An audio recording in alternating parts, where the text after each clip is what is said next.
안녕하세요. 29% 모닝 리포트입니다. 오늘 시장은 그야말로 오일 쇼크, 한마디로 요약할 수 있겠네요. 중동에서 터진 지정학적 리스크 하나가 국제유가를 순식간에 끌어올리면서 뉴욕 증시 전체를 아주 세게 흔들었습니다. 그런데요, 이 혼란 속에서 오히려 빛을 본 곳도 있었거든요. 지금부터 그 흐름을 자세히 파헤쳐 보겠습니다. 자, 먼저 오늘 시장 성적표부터 보시죠. 보시는 것처럼 그냥 파란불을 찾아보기가 어렵습니다. 주요 지수들이 모두 큰 폭으로 하락했어요. 다우지수는 2.2% 넘게 빠졌고 S&P 500과 나스닥도 1% 이상 하락 마감했죠. 특히 중소형주 중심의 러셀 2000은 2.5% 넘게 급락했습니다.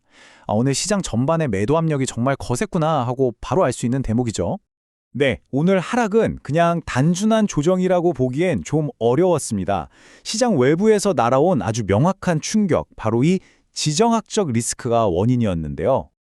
그렇다면 구체적으로 어떤 사건이 이토록 강하게 시장을 짓눌렀던 걸까요? 핵심 원인은 바로 이겁니다. 중동의 지정학적 리스크가 기름에 불을 붙여버렸고, 이렇게 치솟는 유가는 그대로 시장의 투자 심리에 찬물을 확 끼얹은 거죠.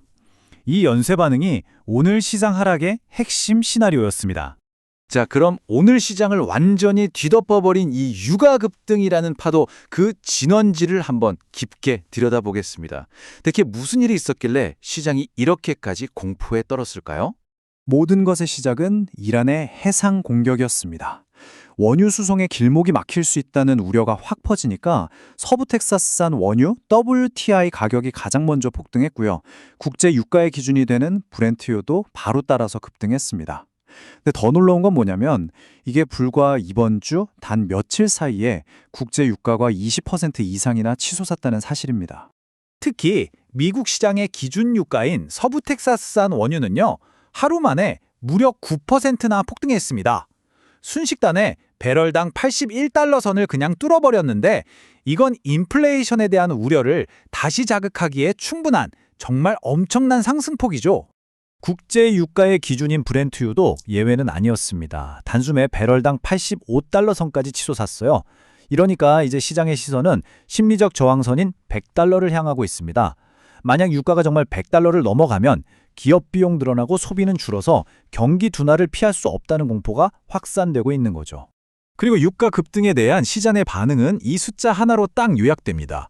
공포지수라고 불리는 VIX 지수가 하루 만에 18%나 폭등한 건데요. 이게 무슨 뜻이냐면 투자자들이 앞으로 시장이 얼마나 더 흔들릴지 모른다는 극심한 불안감에 휩싸였다는 가장 명백한 증거입니다. 그런데 정말 흥미로운 점은요, 이 거대한 폭풍 속에서 모든 배가 똑같이 흔들리지는 않았다는 겁니다. 시장 전체가 하락하는 와중에도 어떤 섹터는 오히려 굳건히 버티거나 심지어 상승하는 모습을 보였어요. 희비가 완전히 엇갈린 거죠. 가장 눈에 띄는 차이점은 바로 이거였습니다. 그동안 시장을 이끌어왔던 기술주와 반도체 섹터는 유가 급등에 직격탄을 맞고 하락한 반면 놀랍게도 소프트웨어 관련 기업들은 오히려 상승하는 모습을 보인 겁니다. 시장의 자금이 빠르게 이동한 거죠. 왜 이런 현상이 나타났을까요? 폭풍우가 몰아칠 때 안전한 항구를 찾듯이 투자자들의 돈이 안전자산으로 이동한 겁니다. 경기에 덜 민감하고 또 구독료 등으로 꾸준한 현금 흐름을 만들어내는 소프트웨어 기업들이 아주 매력적인 피난처로 보인 거죠. 실제 데이터를 보면 이 차이가 더욱 극명하게 드러납니다. 서비스나우가 6%, 세일즈포스가 4%, 아틀라시안이 7% 급등하는 동안 반도체 대표주자인 엔비디아와 AMD는 하락했고요. 특히 반도체 장비업체인 램리서치는 6%나 급락했습니다. 하루 만에 명암이 완전히 엇갈린 셈입니다. 유가라는 가장 큰 변수 외에도 오늘 시장의 방향에 영향을 미친 두 가지 이야기가 더 있었습니다. 하나는 반도체 섹터에 또 다른 부담을 안긴 소식이었고, 다른 하나는 시장에 한 줄기 빛이 되어준 데이터였죠. 먼저 반도체 섹터는 그야말로 엎친 데 덮친 격이었습니다. 유가 급등도 부담인데 미국 정부가 AI 칩에 대한 수출 통제를 더 강화할 수 있다는 소식까지 전해진 겁니다. 이건 엔비디아나 AMD 같은 기업들한테는 또 하나의 잠재적인 악재로 작용한 거죠. 하지만 이 어두운 시장 분위기 속에서도 한 줄기 긍정적인 신호가 있었습니다. 바로 미국 경제의 펀더멘털, 그러니까 기초 체력의 어떤지를 보여주는 데이터였죠. 주인공은 바로 고용시장 데이터였습니다. 주간 신규 실업수당 청구 건수가 21만 3천 건으로 시장 예상보다 낮게 나왔어요. 이건 유가 급등이라는 악재에도 불구하고 미국 경제의 허리인 고용 시장은 여전히 튼튼하다는 걸 보여주는 아주 반가운 소식이었습니다.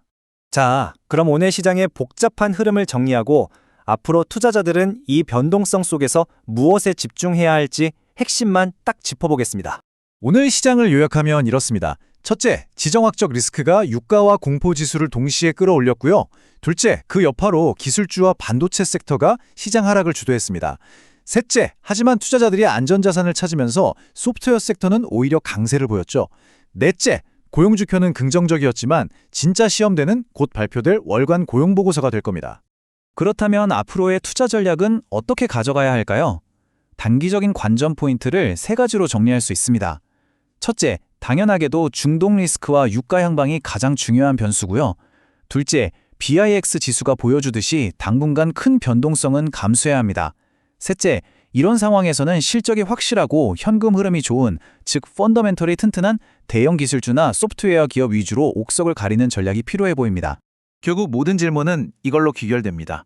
만약 지금의 유가 상승이 일시적인 충격이 아니라 새로운 현실이 된다면 과연 시장은 이 압박을 견뎌낼 수 있을까요? 시장이 다시 한번 중요한 시험대에 올랐습니다. 지금까지 29% 모닝 리포트였습니다. 좋은 하루 되세요.